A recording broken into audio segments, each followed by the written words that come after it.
All right. Chris and Vinny here, commissioners of the auction block party. We want to just do a quick podcast explaining the rules, what to expect, important things to keep in mind during the auction. So we're going to go through kind of just bit by bit, give you a little bit more detail, and hopefully you're entertained by this.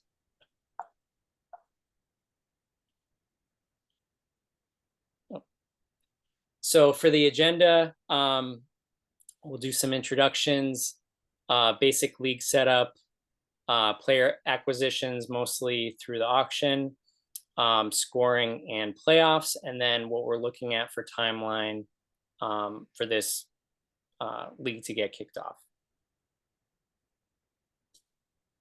So I wanted to give you a quick rundown of how we got this started. So this league was kind of a brainchild between Chris and Scott and I. We just started talking about some of the greatest aspects that we liked about fantasy football. We've always been fascinated by having a league that's maintaining focus on budgeting and kind of how do you manage this money to acquire the best players that you can, get the best values, not overspend, those kind of things. So that's why we decided to make this an auction league only. And you have limited money, but you can earn more money throughout the year, and you can lose money throughout the year. So we wanted to maintain like a continuity, have a dynasty feel, but also we want to have enough high caliber talent every year in the auction. So every year the rookies are going to be in the auction, but because we're not keeping a full roster, you're going to have to make some very difficult cuts, and hopefully that is going to be a little painful to make, and that's by design. But hopefully you can find the fun in that. The other thing is that all of you in this league here are probably in multiple fantasy leagues, and we have a lot of managing of teams to do. So we wanted to make this league no maintenance during the season. So after the auction, that's it. We'll say goodbye until next year and do this again. But hopefully you'll just be able to kind of check on your phone throughout the season and see how you're doing. Because it is focused on budgeting and auction money, it's all about the money. We hope that all of you start to name your teams something related to football and money. Just kind of keep up with the theme. You can already see some of the examples that we've already made. We've got silver dollar and black, a little Raiders throwback. We've got Mike Brown from Scott, our other commissioner. Obviously the cheapest and most frugal owner in the NFL. So that's kind of the theme we're going for. Hopefully, y'all can jump on that. The way we're setting this up, we're doing it a little bit unique. Originally, we wanted to keep everything in sleeper, but after we tested the auction capabilities, it wasn't cutting it. So we're going to do the auction in my fantasy league. It's a 10-team keeper auction best ball league, as we mentioned before. You don't have to set any lineups. Everything's going to be automated through Sleeper. You don't even have to check on it if you don't want. You could just check in at the end of the year. But as we said, in order to do the auction, we needed to do it in my fantasy league. That's why you saw 2 leagues to kind of sign into. This way, also, you can do my fantasy league for free during the summer, so that's not going to take out of any of the money that we put into it, which is a plus there. So the dues will be every year $25. We're not doing pay ahead because we feel like this will be relatively easy to bring in new folks if we need to fill any spots. So it'll be $25 a person paid into LeagueSafe. The winner gets 200 and the runner up gets 50. So for the rosters, all of us are going to want 40 players. So we'll do the auction until every team is filled. There is no position roster limit, so you can draft as many as you want from each position. For the starters, there's going to be 8 on both sides of the ball, kind of the standard, 1 of each position: QB, running back, wide receiver, tight end. Then there's going to be 2 flex, which are any running backs, wide receivers, tight ends, One thing that we definitely want to emphasize here is there are two super flex positions. So you could potentially start three quarterbacks in any given week. So this will be a relatively quarterback heavy focus for this league. We'll get Um, into that more in a little bit. we'll get into that more. Starters for defense, similar. There's 8 of them. We made this a little bit more general. So 2 defensive line, 2 linebackers, 2 defensive backs, and then 2 defensive flex. That's any position. And then for the bench, we'll have 24 more players that won't count towards that week's score. But obviously, the nature of best ball is there's going to be buys, there's going to be injuries. Obviously, certain players play better. So you might have a lot of your bench players score in a particular week. So with 40 players, we feel like it's still going to be relatively competitive with that. Not having, I don't know where I'm going with this. 40 players, you have a lot to work with, but it's only going to be a couple backups per position. So you do want to be mindful of that. Player acquisitions, like we mentioned before, all players are going to be acquired through the auction initially. So we will not have any in-season waivers. If a player is not picked up during the initial auction, they're a free agent until next year, and maybe you can grab them then. Every team is going to start out with $2,000, which averages about $50 a player. So keep that in mind as you're setting your bid limits. And every owner can nominate up to 5 players at a time with a minimum of a $1 bid. So once those players have been nominated, you can bid on more than 5 players at a time. You can bid up to 25 players if it just so happens that 25 of those players bid in auction or guys that you want. So you can bid on as many players as you want at a time, but you can only nominate up to 5 players at a time. Once a player that you've nominated has been assigned to a team, then at that point you can nominate a new player to get to be open for bidding. So really at any given time there's going to be about 50 players available to bid on, but if you're waiting for certain guys, then you got to keep your eyes out for them, or bid them up or nominate them when the time is appropriate. In order for a team to get a player, they would have to go 24 hours without a new bid exceeding that, and that is based on proxy bidding, which Chris will explain. Yeah, so with proxy bidding, with that, you're going to set the maximum price you're willing to pay for that player. The only way that you, if someone else outbids your maximum, that's the only way you're going to change who is the current high bidder.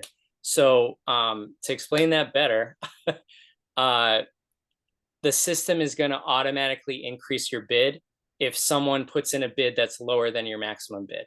So this number that you set as your maximum is hidden from everyone else. So for example, if your maximum is 100 and someone bids 75, it's going to automatically have you as the high bidder at 75.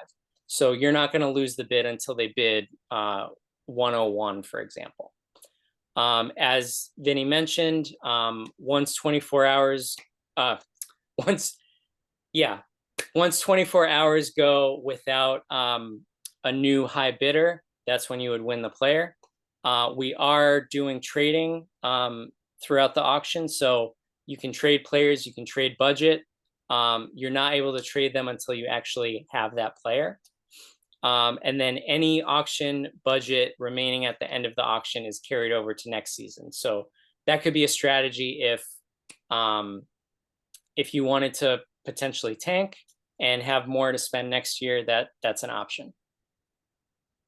Absolutely. So just for the proxy bidding, to give one more example before we move on to that, let's just say you want Ashton Genty and you're willing to spend $100 on him. Yeah.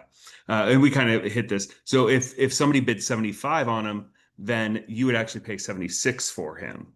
Yeah. But then once once somebody bids 101, then you can go back and bid up to 150 and retake that bid if it is higher than the previous bid. So just because somebody outbids you doesn't mean you can't get the player, but you are going to have to budget more money for them, which may or may not be something you want to do.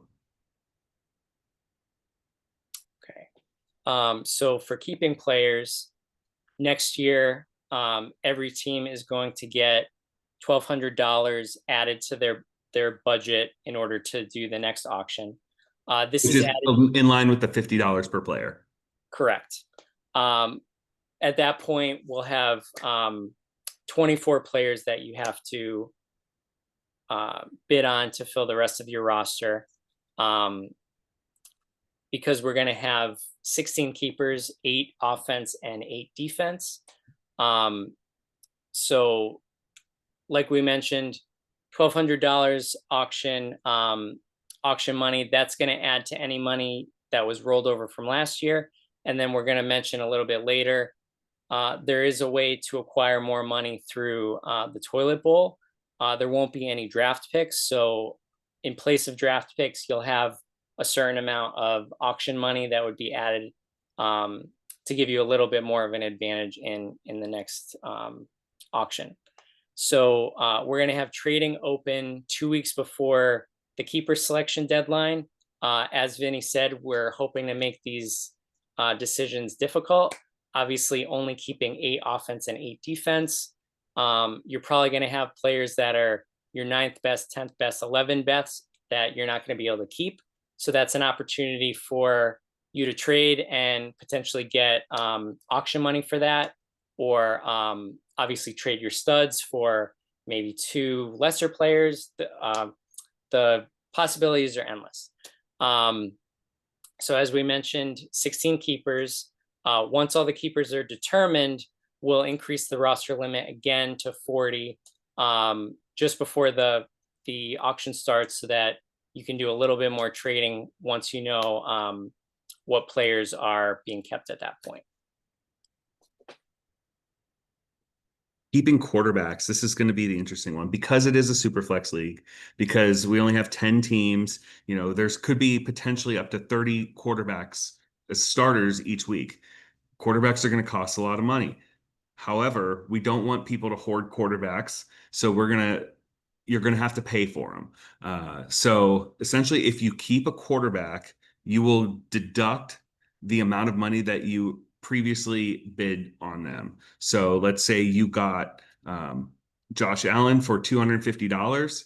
The following season, he's going to cost you $275 out of that new $1,200. So you'll have to decide, is that worth it? Are you going to keep him? Are you going to trade him? Now, if you decide to trade him at that point, whoever you trade them to is going to cost, it's going to cost them that $275, which is the initial $250 plus the 10%. So it will cost you money to keep quarterbacks. So just be aware of that when you're bidding on them, and be aware of that when you're trading for them. But the quarterbacks are the only position, because it is so unique in this league with being a super flex. We have to do something in order to kind of make sure that nobody's hoarding quarterbacks.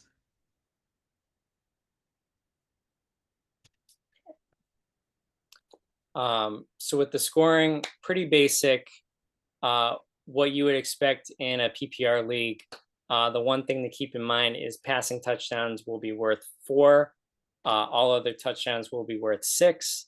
That's to make quarterbacks a little bit more in line with the other positions. And then we have various bonuses based on yardages, 1 point per first down. We're going to do the big 3 IDP scoring, which kind of weighs things based on turnovers and sacks. And then, yeah, so we have several yardage and either plays or yardage for the entire game. And then defensive bonuses are various things such as tackles, sacks, etc. So for matchups, it's going to be your traditional head-to-head matchup.